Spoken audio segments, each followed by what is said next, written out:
Hey y'all, how y'all doing out there today? How's it been? Has it been hot enough for y'all today? I know here it was up to 103, y'all. Thank God for air. Thank God for air. And I hope all y'all out there have found a way to keep cool as well, because it's been a scorcher today. But I think I want to do right now reaction to hospital care, patient care. You know, if you have a loved one in a nursing home, or even personal care in their home, or even yours. And I just want to say that, you know, when you have these people in the hospitals and the nursing homes and personal care and all, make sure that they're being taken care of properly.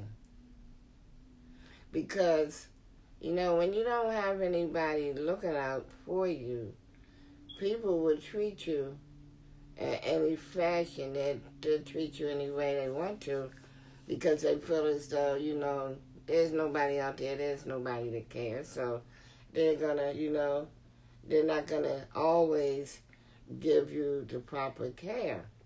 And when you're in these nursing homes and hospitals and even home care, you know, they're being cared to take care of you, and in a proper fashion.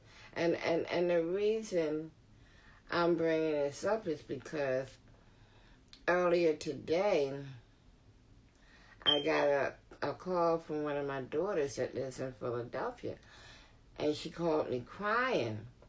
And she said, Mom, will you go to the hospital because my dad just had a heart attack. Well, you know, I've been divorced from my ex-husband for quite some time, for many years. But because he's, you know, my kid's father and whatever, and I jumped to it, and, you know, I did go. For many, many years, you know, I really had hatred in my heart. I really hated him for the abuse that he inflicted upon me.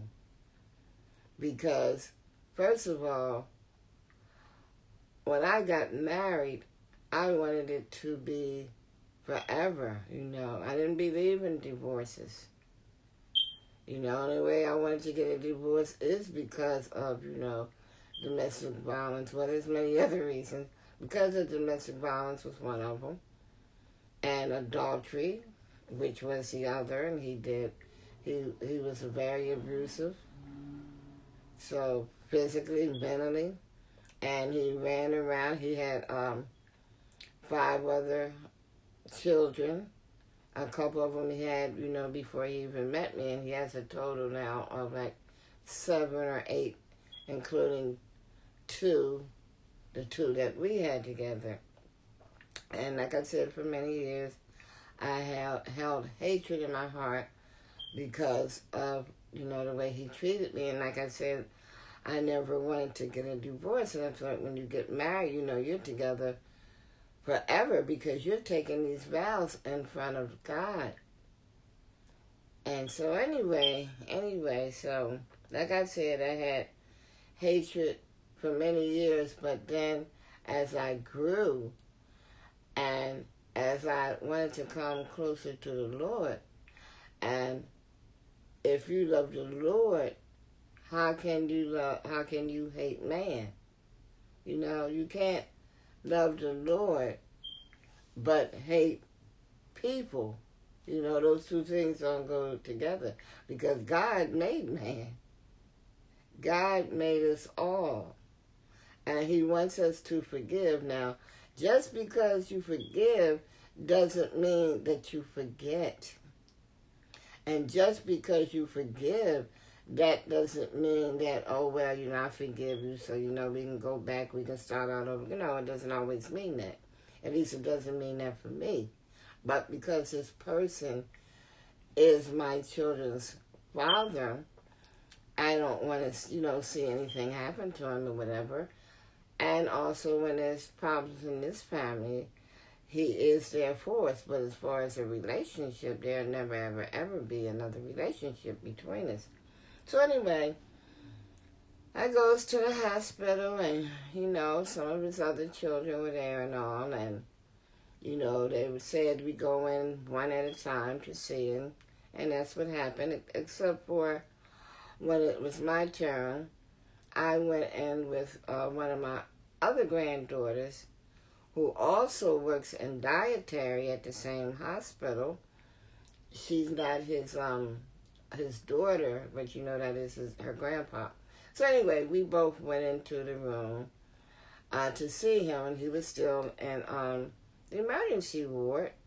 So they had him on, I call him the gurneys. He wasn't in the bed, but he was like in the transport bed when they transport you from that bed into, your regular bed. So when I looked at him, first of all, he didn't look comfortable to me because he was slouched down on a gurney and no pillow behind his head, feet hanging off of the bed, gurney, whatever you want to call it. So I kept asking him if he was comfortable in that position. He kept saying he was, because his main thing was that he wanted to leave anyway and go home.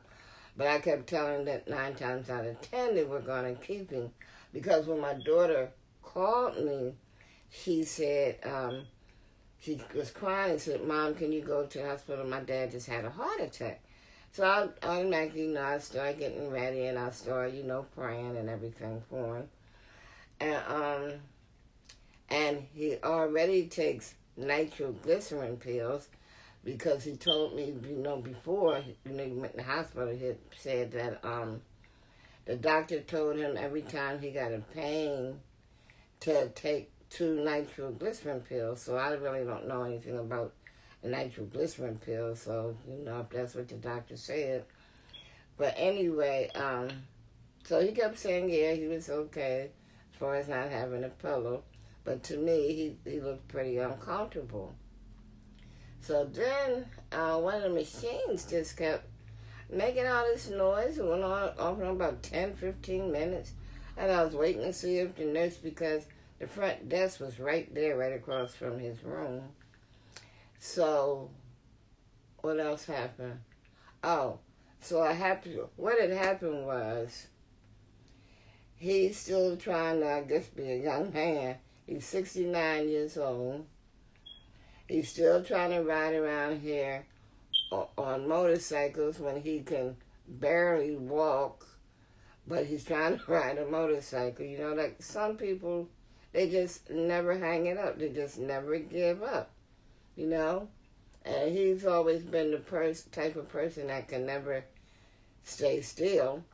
So what he said he said what had happened was he was on the road with the bike, and then it broke down or whatever had happened, but he managed to get it home, and he was outside working on it, and then I guess it was about to fall over or something, because said he was trying to keep it from falling and holding it up. He said, but he couldn't hold it up, and it fell. And it fell on his legs, and at the same time, he fell out. Well, one of his daughter's boyfriends was outside, so he happened to see him, so he started calling, his daughter, and they got him up and took him to the hospital since he fell out. So once he got to the hospital, they said that he had a slight heart attack or mini heart attack, slight heart attack or whatever.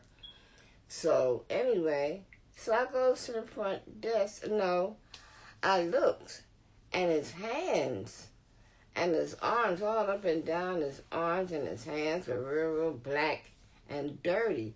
Well, y'all know that men, how when they get under the cars and work on cars and things like that, their hands get all grimy and dirty. And then because he fell, I don't know in what way he fell, but I mean, he was black and dirty all up and down his hands. So I'm looking, and I said, well, they should have had someone to clean all this up before they even started sticking needles and things in your arms. because that's germs. You can get an infection and so on and so forth. So, and also the attendant that came in, I was asking, I don't know if he was an intern or what he was, but anyway, he came in and, I asked him how his pressure and everything, but he said it was fine. And I asked him would they be keeping him. So he said yes. So now, my mother and my sister were both LPN nurses. I, at one time, was a certified nursing assistant in a nursing home and in private homes. My daughters and other members of my family are certified nursing assistants. And my oldest daughter, she's been a nursing assistant for over 30 years. She should be a nurse. She knows the work like the back of her hand. She's always on Facebook talking about the bad treatment that is given to residents in these nursing homes. So anyway, I kept getting all these paper towels and then soaping them up and taking more towels and giving them to him to dry himself so he could clean off his arms and his hands and all. But the more and more, he kept wiping, and I had soaked down the towels. But the more and more he kept wiping, he was just wiping all the black stuff off, but he wasn't getting it off good. It was still there. I guess it must have been oily too or whatever. And I did this twice for him. So I goes up to the front desk. At first I asked the nurse, about the noise, that was coming from the machine. So then she said, oh, I was about to turn it off. I doubted she was, because it had been going on for like 15 minutes, because I was waiting for someone to come in there to see what was wrong. Or if it needed to be cut off, or if that's the way it sounds, or what was going on. So then I said, could you please get him a pillow, because he looks very uncomfortable. So then she says, I have to find one. And then, excuse me, she really gets out of pocket. And it's not always what you say to people, but it's the way you say it. So then she got out her hand and said, well, it's only supposed to be 2 people in there anyway, 1 person at a time in there anyway, and it's not my rules, but I'm going to make sure he doesn't get any more visitors. And I almost got out of hand, but I said, no, I'm not going to let her take me there. So I said to my granddaughter, I said, look, we got to get out of here, because I don't have time for this. I said, because this lady is really working my nerves. This nurse is really working my nerves, because see what I'm going to do about it. When the office opens up tomorrow, I'm going to see who I can speak to about, I believe her name was Stephanie, but I'm going to check back with him to see what her name is, because just because I was asking for proper treatment for someone, why was she getting out of hand with me and going to say that she's going to see to it that he doesn't have any more visitors? All because I asked for a pillow that she said she had to look for when they should be right there in the closets, the pillows. You have to look for a pillow. And because I asked that he be cleaned up. So, why would they even want to touch and work on a hospital? It's supposed to be sanitary. I remember when it was my first or second mini stroke. I was in the same hospital, and I was the second day, the same sheets. Well, wasn't going to complain, because I know how it is sometimes. It's short-staffed. As a matter of fact, when I had my last mini stroke, and it wasn't at this particular hospital, but when I had my last one, and then I went into rehab, I took and changed my own beds. I did everything for myself just to have something to do. But anyway, so she gets out of pocket and says she's gonna see to it that doesn't have any more visitors. Now, no one else said anything to us about both me and my granddaughter being in the room at the same time. As a matter of fact, she's seen us in the room at the same time because the nursing station is right there, right in front of his room. The door was open the whole time. I could see her, she could see us, but she said this because I guess she thought I was making too many demands, and I wasn't demanding anything. I was just asking because if you don't ask for proper treatment, a lot of times they're not going to give it to you because they don't care. But you got to pay all this money, even if you have insurances, good insurances. A lot of times you have to pay, you still got to pay for something. You have to still pay something out of pocket. And you're in a hospital, you're supposed to be treated fairly. Yes, a lot of times it's short-staffed and things like that. But right is right and wrong is wrong. And she never said that they were short-staffed. She just said, oh, I got to find... It's the way she said it. And I looked over there, I seen the guard sitting there over the side. I said to myself, let me get out of here before she has to call the guards. Because right is right and wrong is wrong. Now, we have a family chat. Our family has a family chat. So I saw in there where one of my granddaughters had to take him something to eat because he said they gave him some nasty chicken. Well, I don't know how nasty the chicken was or how the chicken was or anything like that.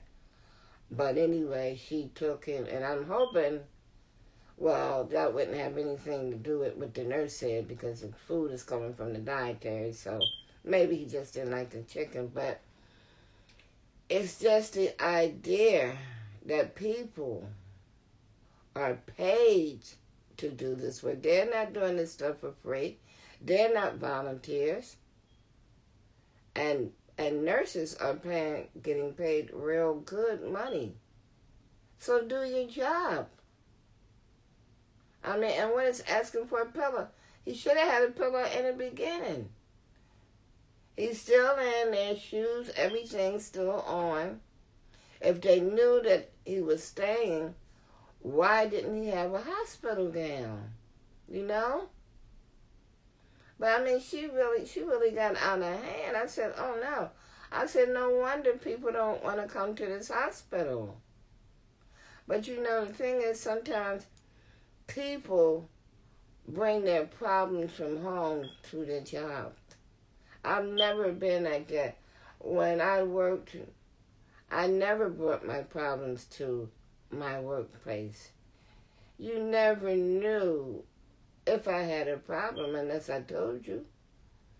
You never know because I never had an attitude at work, you know?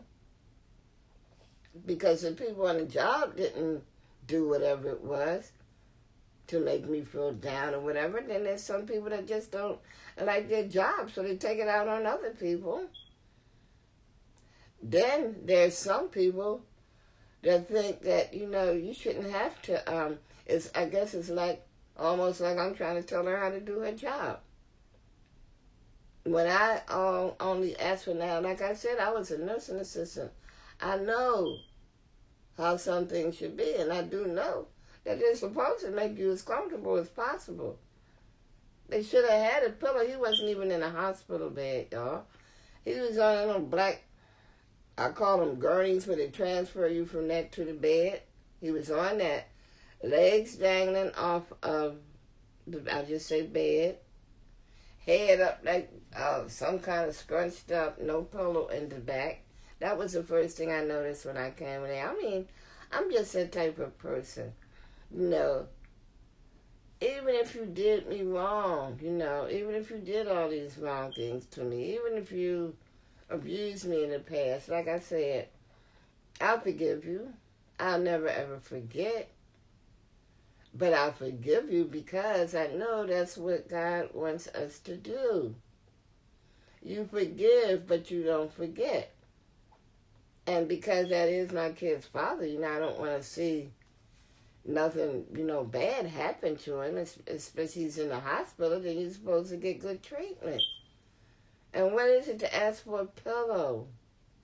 What is it to ask for a basin of water if you don't have an aide to come in and do it? He's able to do it himself.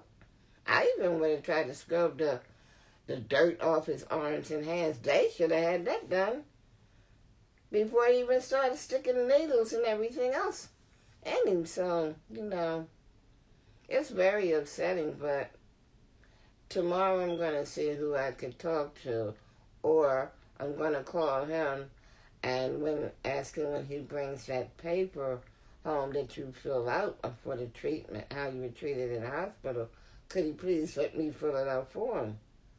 Because that's the same way it could have been my dad in the hospital, my mom in the hospital, whoever. But that's why I don't care if it's a person in the hospital, if it's a person in a nursing home, if they have in-home care, even people, family members that may be in prison. When people find out that you don't have anyone looking out for you, they'll treat you any kind of way because they know you don't have anybody to complain to. And, it's just not right. It's just not right. So I just wanted to say that because I just want to say that if anyone out there has a family member in a nursing home, a hospital, or even if that person lives alone and they have someone that comes in to take care of them, check on them and make sure that they're being taken care of properly. Because first of all, these people are not doing it for free. They're not volunteering their services. They're getting paid. They're getting paid. And especially as high as hospital bills are, and then that you go in there and they treat you any kind of way. But like I said, when I was in there, and I asked them, I don't even know if I'm finished saying it, but I asked that my sheet, when I was in there, if my sheet could be changed because there was a little blood on the sheet. The nurse is going to say to me, and this is no lie, y'all. She said, well, I bet you don't change your sheet at home every day. Whoa. I held my tongue. I had to hold my tongue because one thing about me, I don't get out the way with people that's fixing my food or in hospitals because you never know what they might do. And I knew I didn't have to because I had backup. Because my sister was coming to see me. And boy, did she give that nurse a word or two. Because like I said, my sister was a nurse. So I said, I'm just going to chill. And I'll let her handle it. Because, I don't know. Because so many weird things is happening in this world today. You never know what people might do to get back at you. But if I hadn't had my sister to have my back, then maybe I would have said what I really wanted to say. And like I had to hold my tongue this time because I said, well, there's a better way to deal with her.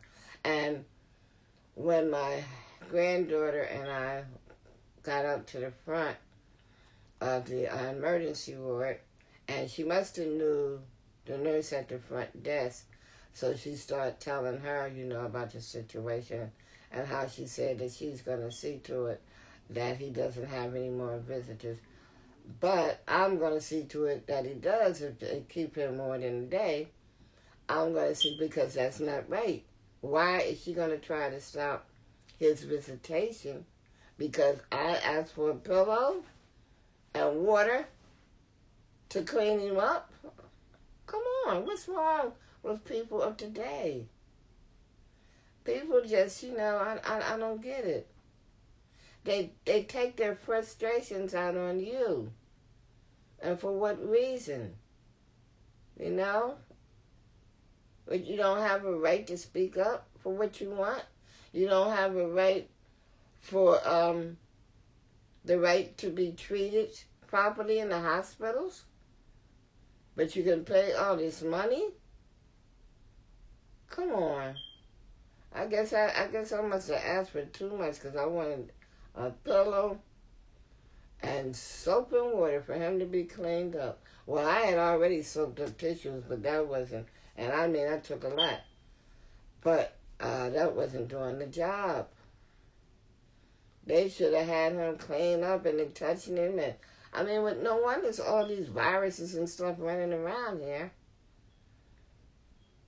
I don't know, y'all, but I just wanted to get that off my chest. That's why, my dad, before he passed, he had a stroke, and he was paralyzed from the waist down, and he couldn't talk. And I took care of him until his death. And that's what made me become a certified nursing assistant, because I learned things from taking care of my dad. I learned how to feed him through a feeding tube. I learned how to use the lift to take him in and out of the bed. I had the hospital bed in my living room. And I learned how to use the lift to take him in and out of the bed and everything. And with the help of my oldest son and my oldest daughter, who is also now certified nursing assistant, and she was a nursing assistant at the time when I was taking care of my dad. Because I didn't want my dad in a nursing home. Because I know how the residents are being treated in nursing homes. My daughter is always on Facebook talking about the treatments of the patients and how the residents love her and how they hate it when she's off because she gives them such good care. I mean, sometimes they lay in the bed. That's why sometimes they have the bed sores, because it's supposed to be changed and turned every 2 hours. And a lot of times they're not. They're not being turned. They're not being changed at the proper times. They bring in their pills and their medications. They're just sitting on the table. They can't make them take it. They can't force them. But at least they can make them aware it's there. And even put it in their hand. But they can't force them, make them take it. So whenever I would go into a room and I would see their pills or their medication on the table, I would just tell them, but don't forget to take your pills. Don't forget to take your pills, your medication, whatever. Boy, it's not easy. So if you have loved ones out there, please see to it. Check on them. Make sure that they're being taken care of properly. And even if they have personal care, someone that comes into the home to take care of them, you have to watch it even more. Because some of these same people will take advantage of them. They won't take care of them properly.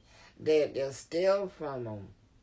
Won't feed them properly. All kind of things they do. So you just got to check on your people. Don't think they're okay because they're in a hospital now. They're in a nursing home or they have a caregiver coming into the home. You have to check on them. You have to see what's going on. In the home, you got to make sure that they're not stealing from them, that they're not messing with their money. All kind of things goes on when you have in care help for your loved ones. And especially if they're in a position where they can't talk or where they can't walk to see what's going on in their house. So just don't forget about them because they're tucked off in some home somewhere. And a lot of times that's what makes them die quicker, when they don't have anyone to care for them. So, and even the ones that's tucked away in these prisons, we have to continuously check on our people. Don't give up on your people. Because when people see you giving up, they're not going to care either. I mean, because right is right and wrong is wrong. And what happened today is wrong. Now, they said he had a slight heart attack or whatever, so I knew that they were going to keep him at least another day or more. When I went in the hospital this time, they kept me for 3 days because they wanted to make sure I wasn't having another stroke. So if he's having these heart problems, I know he's going to be in there for a while. So like I said, I forgave him for all the wrong that he did, but I don't want to see him or like anyone, hurt or being mistreated. Because if I'm trying to get myself right with God, how can I say that I love God and hate my neighbor? We're supposed to love people, but we're supposed to trust God. But we still love people no matter the wrong that they do. And just because you say you love a person doesn't mean that you have to be with them. You don't have to have any communication with that person. You can love a person from a distance. And I'm not in love with this person. Oh, that's been over. If there's no such thing as being in love, but I do care because, like I said, that is my children's father, and I was there for them. And again, right is right and wrong is wrong. And then, like I said, it's not always what a person says to you, but it's how they say it. Even if she had to say, well, man, we're short-handed right now, but as soon as I can, I'll get a pillow. I'll get an aid if there's any there to get a pillow. Or I'll get someone to take in a basin of warm water and soap or whatever, something. But don't come hollering at me talking about it, and I'm going to make sure it doesn't get any more visitors and only supposed to be one in there at a time. When I know the only reason she's saying all this because I came out there asking for these demands. So she probably thought I was out of pocket. I don't have a right to come out and say what is needed. Let me get off of here, y'all. Get off. But I just had to come back with this because I know how they treat you in these nursing homes and hospitals if you don't have anyone to look after you. And I know how they treat you. And why would she say that she's going to see to it that he doesn't? Why? Because so you don't have to see what's going on? That's the only thing I can think of. Because it was so that only one person at a time, when she first seen us both going in the room, why didn't she say something then? The nursing station is right there in front of his room with the door open. So she had to see us come through because she was standing there behind the desk. She walking back and forth. So she's seen us, but because I came out and said the things that I said, she got out of pocket. And she was loud. She was kind of loud with it too. So I said, it's time for me to go because, I'm not going to be ignorant because she is. This is what Satan wants. He wants you to get out of hand and get started. And then once I got started, then here comes the guard because they were sitting right there. Then it'll look like I was in the wrong when I came out nice as I could. And in a low, soft voice. She the one got out of hand. But in the end, I know what would have happened. Oh, man, you have to leave. And then it probably really would have stopped him from having visits. So, y'all, I'm not going to hold you up anymore. But I just had to talk about this. And like I said, if you have loved ones that are in a hospital, nursing home, or in their own homes, and they have nursing care, please check on them. Make sure that they're being treated properly. Because I know for a fact a lot of times they are not, especially when they know that they don't have anyone that's looking out for them. So with that being said, y'all, I'm not going to keep you any longer. I just hope that you enjoy your holiday. Enjoy your 4th of July. And until I come back with another video, I just want to tell you to like, share, and subscribe, and hit that bell so you'll be notified of another video. And I love you always, and I hope you'll always love me too. Peace.